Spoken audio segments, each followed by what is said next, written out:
Hello there, space homesteaders. It's Misso Plays. And this week I have an experimental outpost build to show you all. It's another one of those no-hab builds, a little bit like the one I did over on Strix 1 a while back. Only this time it's a little bit smaller, more personal, and as you can see, it is built in a tree. Yep, because a while back, one of those mission bots sent me out here to this beautiful swamp biome on Serpentis III.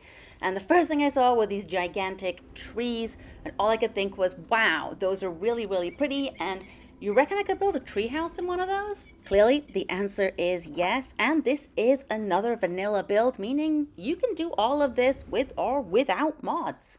So let's take in this view and then drop on through this leafy canopy and take a look around. Now, obviously, this location is gorgeous. It's got this fantastic light and vegetation, but it's also got these two trees facing each other. And that ended up being quite important because there's not a lot of buildable room on each tree. So by having two, I can make this walkway go across, as you can kind of see there with these hanging plants, which definitely gave me a little bit more room to expand than I might normally have had. And you can probably tell already which part took the longest here, and obviously it's those stairs. These stairs were made by using that floating trick over and over and over again, floating food trays. And because I'm on Xbox, I couldn't use console commands to spawn them in, so every single one of these trays had to be looted and scavenged individually, and there is roughly 100 trays in there. I originally had 54, thought that would do it. I got about halfway down, ran out, so yeah, roughly double that, so probably about 100 food trays. Now that the creation kit's here, hopefully neither I nor you will ever have to do this, but in case I ever do have to do it again, I do have a cargo hold full of food trays. But for now, let's move on from that personal trauma and check out my personal campsite. I decided to go with a little picnic spot for my kitchen and dining area, something a little bit simple and close to nature. I sank in this rug into the ground a little bit with, well, another rug, and then set up this camp stove over here on these makeshift tables.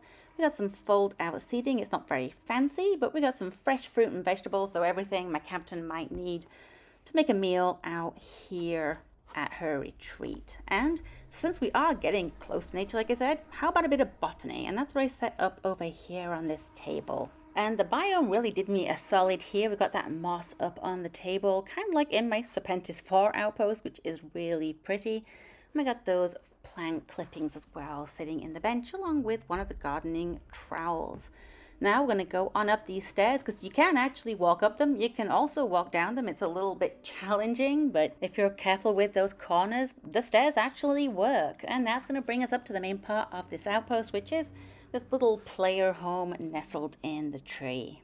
And this house doesn't really need to be big. The point of this outpost is a personal retreat just for my captain, so she's going to be staying here alone without her crew. And I built it similarly to that Strix outpost using bookshelves, only this time, rather than those tall white ones, I was using the little shorter wooden ones, stacked one on top of the other, and again, still using those display cases as a window. We got that fully stocked glass-fronted cabinet there with all of her necessities and knickknacks, and I made my own bed here using the little wooden coffee tables, one of the polymer rugs, and then put one of the futon mattresses on top because I wanted something kind of simple but not necessarily that NASA punk style like the other foldable beds. And for the wall art, what I did here was float some of those surgical trays, and then I placed the succulents that you can collect around the galaxy on their sides so you can see the plant more so than the pot, and I thought that looked quite nice and brought a good natural feeling into the decor. Getting some light into this space was a little bit tricky, but the little portable lantern down there did the trick. And I like the way it lights up those chairs. And then this light fitting here is made using bar spoons, lamps, and one of those ancient branches. Because I thought that would make a kind of cool, rustic looking chandelier. Doesn't really light up the space any, but it does look cool. And then pulling in those wooden furniture pieces and plants to keep that rustic quality running through that tiny little house. And now we're going to go over this walkway, which I had hoped was going to get the moss like the table below. Sadly, it didn't, but hey, we can't win them all. But this brings us over to the treetop decking. I've been filling up the gaps between the deck and the tree with things like these minerals and those packages, because it's kind of hard to fit something in the branches of the tree. There's a lot of restrictions around that. Still, with a little bit of a struggle, I was able to get this area built. We got a nice tea table and a little stool, and I tried to position those to make the most of the sunlight when it came in through the tree, and I think I got that to work pretty well, because what I really wanted from this outpost was to create a kind of tranquil spot for my captain when that space pirate life maybe starts to weigh a little heavy.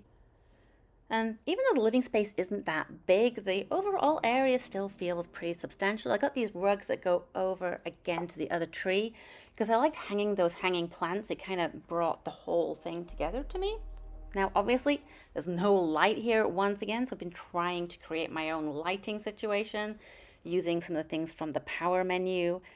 It's a little bit harsh, it's a little stronger than I would have liked, but it does get everything illuminated so you can see where you're going. And honestly, for these little like portable hand lanterns, it actually looks pretty good, because I think we can all agree that the bloom on these lights is pretty intense. Still, till either I or somebody else figures out how to do lighting in the creation kit, this is all we got, and that's what I've been working with.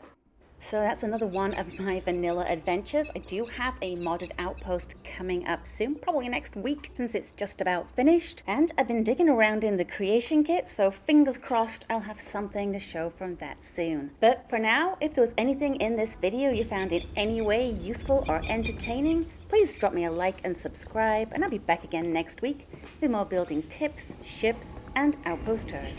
Till then, bye!